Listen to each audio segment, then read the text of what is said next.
نو بیا به ته وګوره چې تا وظیفه کار کوي که نه کار کوي.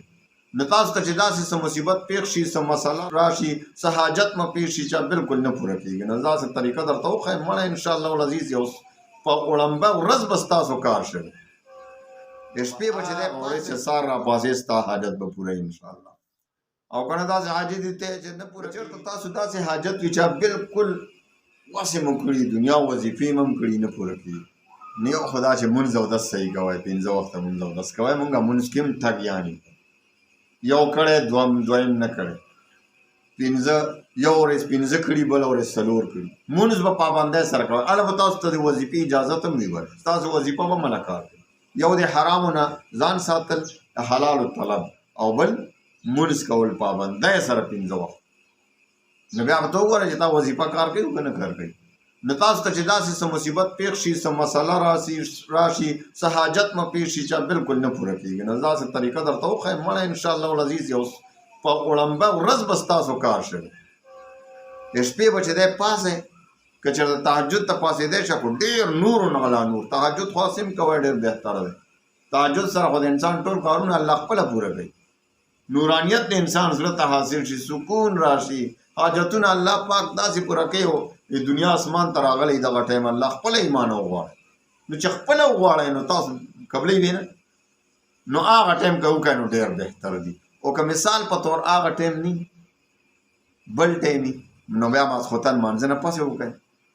دغه 2 ټایم یا تهجد کې یا ماسخوتن لمانځه نه پس 2 رکعته نفل به د حاجت وکړي، او بیا به چې دی نو څه وکړي، بیا به درود شریف 11 پیرې، او بیا به 11 پیرې درود شریف، هر کوم درود چې به یاد وي، څه ضروري نه ده چې دا درود.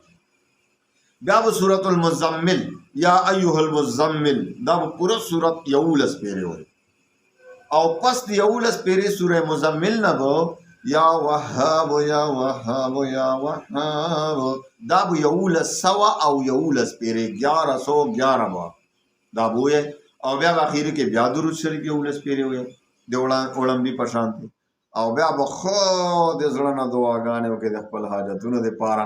مړه انشاءالله د ما یقین دی که په یقین سره مو وکړه که نه نو په هغه ورځ چې سهار راپاڅې ستا حاجت به پوره انشاءالله. او که نه داسې حاجت دی چې نه پوره کېږي انشاءالله اثرات به شروع شي. الله ته مړه څه ګرانه ده، الله سره تعلق جوړ کړه، هر څه آسان دی الله ته. نو انشاءالله په وړمبۍ شپه که وړمبۍ شپه نی تر کومې چې تا حاجت نه ده پوره شوی الله پورې اونخله دا وظیفه شروع کړه، الله نه غواړه انشاءالله العزیز کم از کم 40 دن کې به خامخا ستا دا حاجت پوره شوی.